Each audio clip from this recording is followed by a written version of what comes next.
Sorry about that, I hit the wrong switch. Anyway, as I was saying before I inadvertently cut myself off, log memory stores up kinetic energy inside itself that can, and when Ozpin and Oscar ever chose to, he let it out. There's not much left in it, by the way. Anyway, Chapter 11 involves in the groups reconnecting with each other. The teams reconnecting with each other. And trying to talk over, or what, Ironwood being overkill serious with this plan. At this point, Ironwood is beyond reasoning with anymore.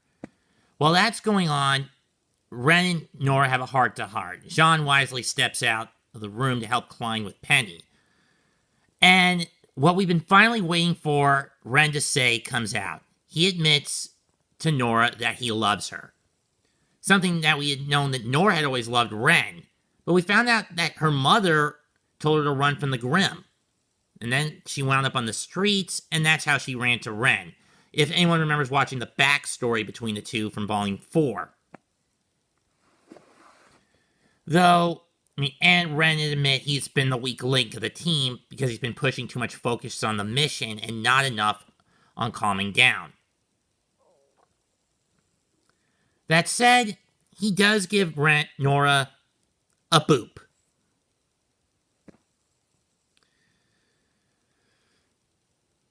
Meanwhile, while the virus is acting up again, in Penny, and she almost gets away. With aid from Emerald and Jean boosting Penny's aura,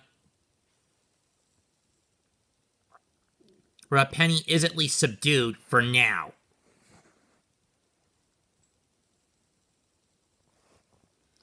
But they come up with a plan to bring Penny to the vault, though not in the way Ironwood would expect.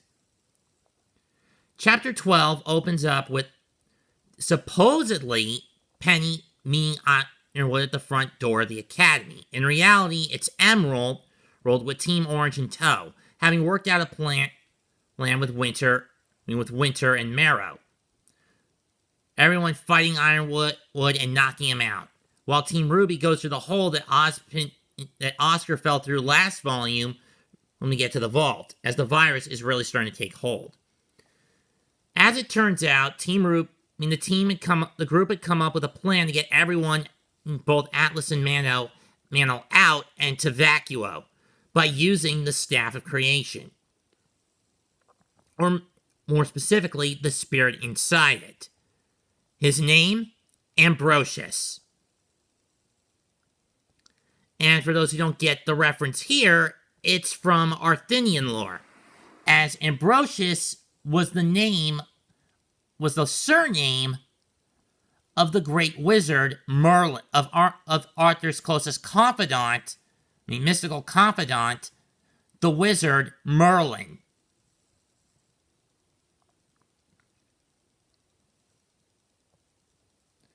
Which leads me to wonder, does that mean that the spirit inside the Sword of Destruction is based on his opposite? Let me explain. If the staff spirit is based on Merlin, that would mean that the spirit inside the sword, hidden under Shade Academy, would that mean it's based, whoever it is based on Merlin's archenemy and basically the Bane of Camelot, Morgan Le Fay? At the worst, at best, and at worst, her son, Mordred, her and Arthur's illegitimate incestuous son, incest-conceived son, Mordred. It's quite possible. Anyway, Ironwood is put in a cell, and Jacques basically mocks that they both lost. But when Jean tries to get the communications info out to the people of Atlas about what the plan is, Watts cuts it off, unbeknownst to anyone. Anyway, Team RWBY summons Ambrosius, and they have him do two things. Now, basically what Ambrosius does is he can help create anything you ask him for, but you gotta give him the specs and details of what you want him to create.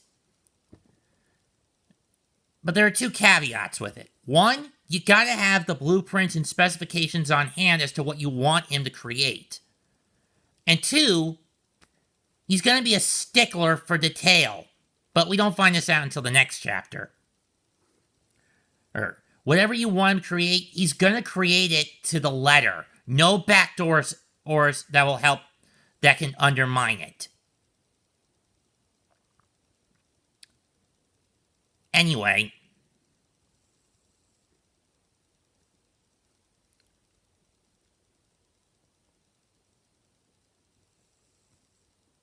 that said, though,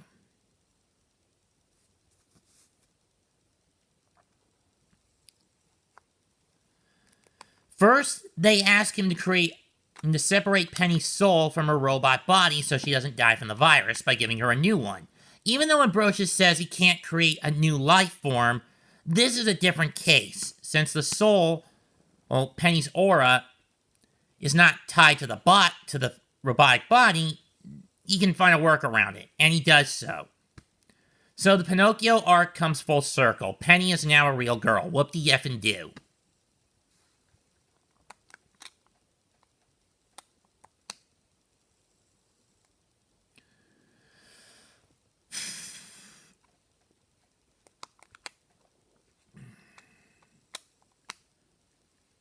Their other plan was to get a bunch of portals scattered throughout Mantle and Atlas to take everyone to a pocket dimension that would bridge between Atlas and Vacuo.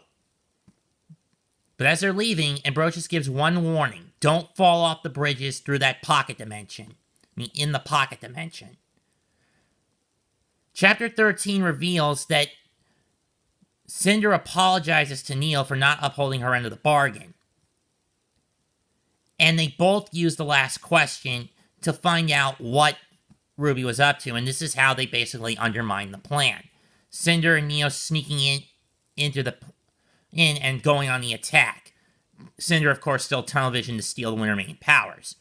This disruption of the plan, however, does enable Harriet to get the bomb onto a ship.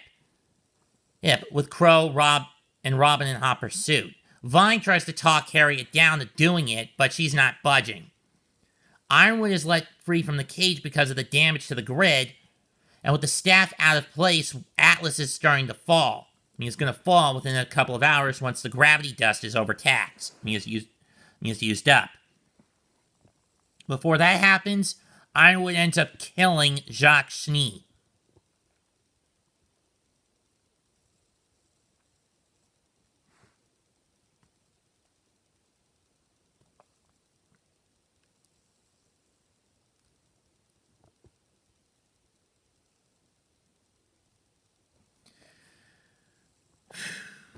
Anyway,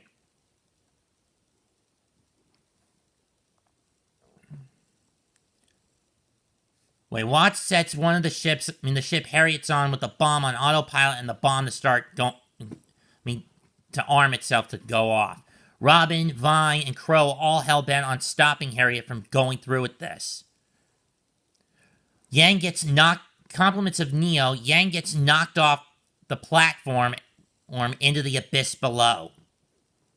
As the fight breaks out, everyone is going to Vacuo. Ren, Emerald, and Oscar make it to Vacuo, but when Oscar tries to go back to help, this is where the second caveat with Ambrosius comes into play. He's very finite. Everything he'll do will follow you to the letter. And once you go through the other side of Vacuo, you can't go back to the pocket dimension. And that's the problem with him.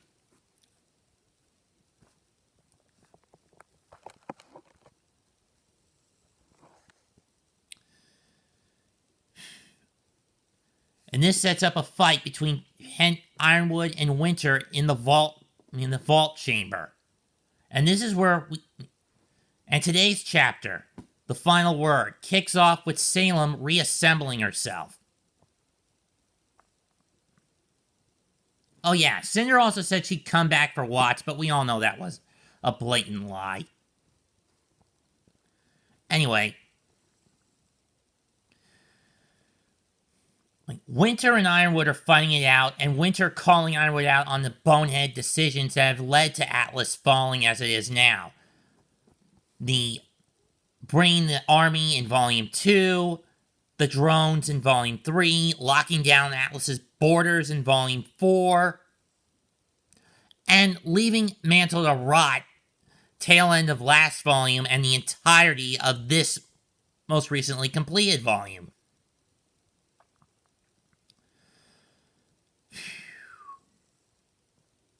Man, I've been doing this for almost cumulatively over 40 minutes now. Anyway.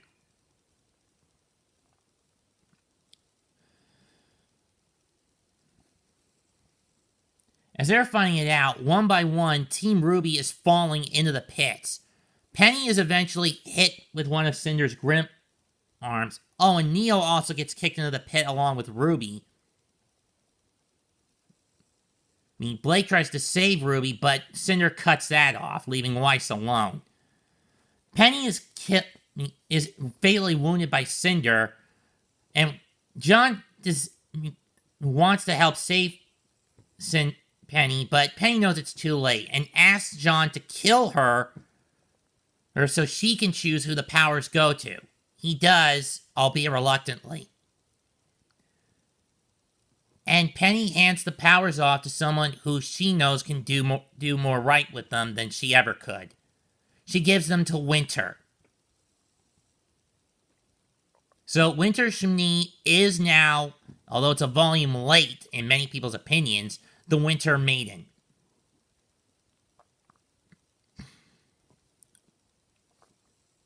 She arrives to help fend Cinder off, but unfortunately, it's too late to save Weiss and John, as they too fall off the platform. She takes the refugees to Vacuo, and while that's going on, Vine decides to sacrifice himself to prevent the bomb from taking out Mantle and Atlas.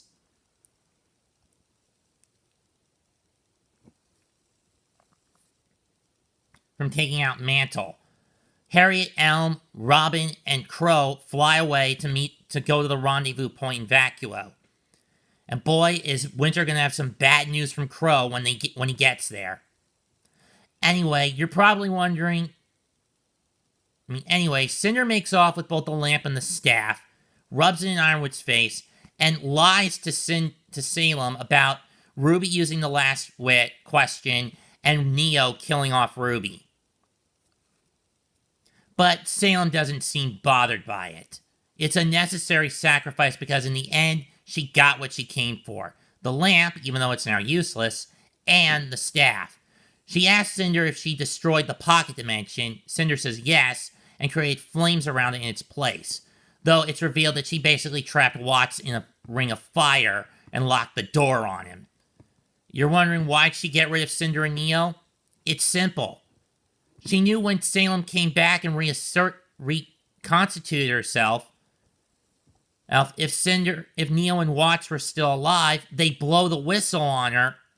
With a useless lamp in hand, Watts would basically blow the whistle on her.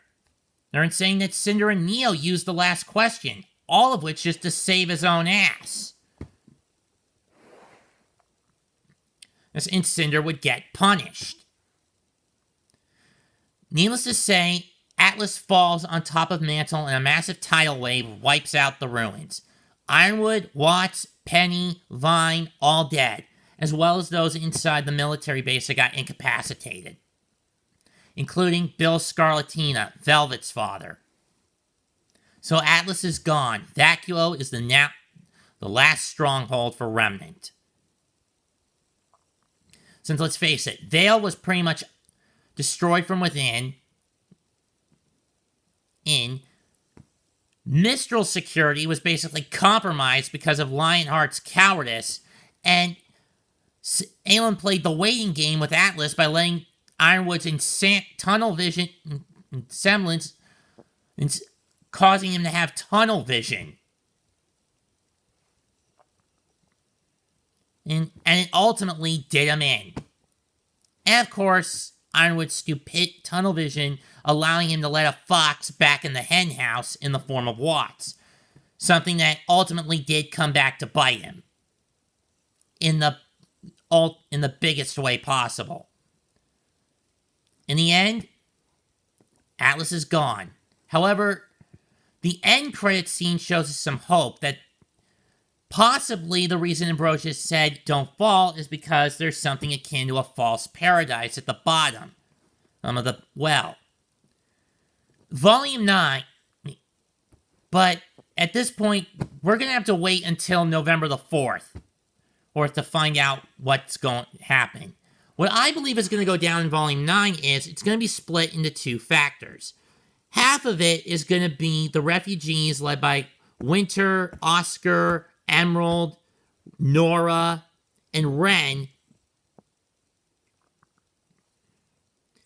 trying to get everyone through the desert to Vacuo to hook up with the Beacon Remnant and the Haven students that are fighting on those lines, as well as the Shade Academy students, as well as the students of Shade Academy. The other half will revolve around Team RWBY plus Jean getting out of the pocket dimension.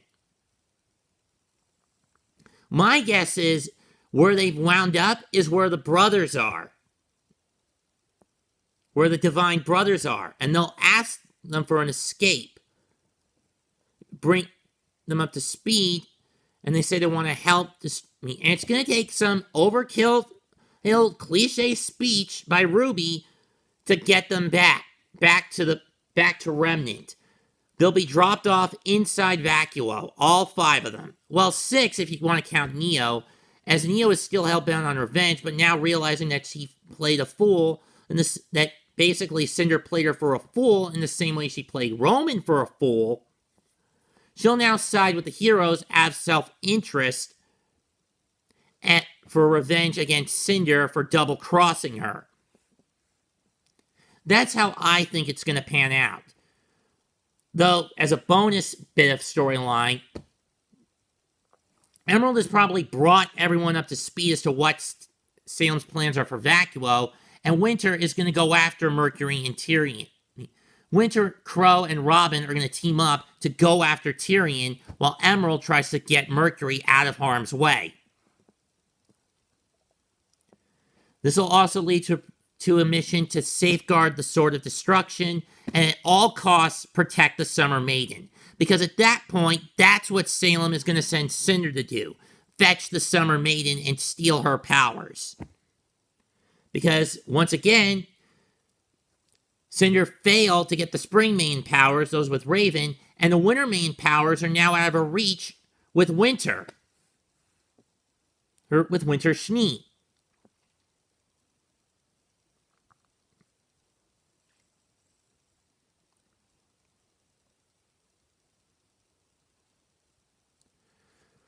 Final analysis of RWBY Volume 8 on the whole.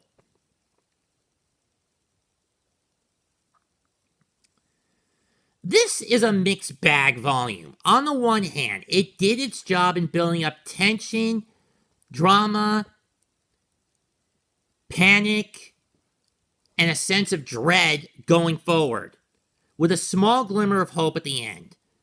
On the other hand, Volume 8 could be seen as a character assassination, both figuratively and literally, for General Ironwood, as they basically caused his brain, not his heart, to rot, as pointed out by Eruption Fang, by way of his semblance.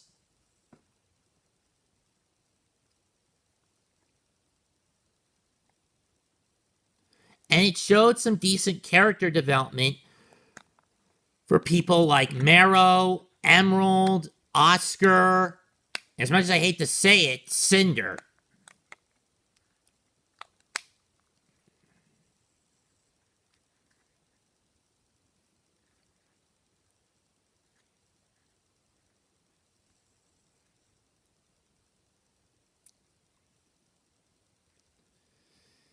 In the end, I would still give this volume a thumbs up, but barely.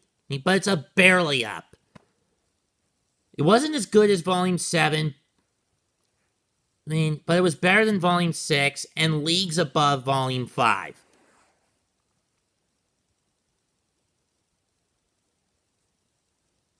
but still paled in comparison to Volume 3. That's all I've got in what was arguably this and my earlier video being the two longest RWBY videos I've ever done to date. Mets2128 signing out. Goodbye. Good night. Bang.